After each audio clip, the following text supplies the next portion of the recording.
ಯೋ ಜ್ಞಾನಪೀಠ ಪ್ರಶಸ್ತಿ ವಿಜೇತ ಕನ್ನಡ ಕವಿಗಳು 7ನೇವರು ಡಾಕ್ಟರ್ ಗಿರೀಶ್ ಕಾರ್ನಾಡ್. ಅವರ ಪೂರ್ಣ ಹೆಸರು ಗಿರೀಶ್ ಕಾರ್ನಾಡ್. ಅವರ ಜನನ 19th May 1938. ಅವರ ಮರಣ 10th June 2019. ಅವರ ಜನಿಸಿದ ಸ್ಥಳ ದಕ್ಷಿಣ ಕನ್ನಡ ಜಿಲ್ಲೆ ಮಲ್ಕಿಬಳ್ಳಿ ಕರ್ನಾಡು ಗ್ರಾಮ. ಅವರ ಬರೆದಿದ್ದ ನಾಟಕಗಳು ಯಯಾತಿ, ಹಯವದನ, ತಲೆದಂಡ, ತುಗಲಕ್, ನಾಗಮಂಡಲ, ಹಿಟ್ಟಿನ ಹುಂಜ.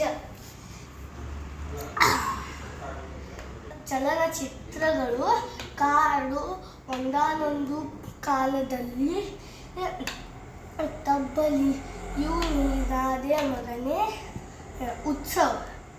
ಅವರಿಗೆ ಸಿಕ್ಕಿದ ಪ್ರಶಸ್ತಿಗಳು 1974 ಪದ್ಮಶ್ರೀ ಪ್ರಶಸ್ತಿ, 1992 ಪದ್ಮಭೂಷಣ ಪ್ರಶಸ್ತಿ, 1994 ಕರ್ನಾಟಕ ನಾಟಕ ಅಕಾಡೆಮಿ ಪ್ರಶಸ್ತಿ, 1994 ಕೇಂದ್ರ ಸಾಹಿತ್ಯ ಅಕಾಡೆಮಿ ಪ್ರಶಸ್ತಿ, 1998 ಜ್ಞಾನಪೀಠ ಪ್ರಶಸ್ತಿ. Thank you.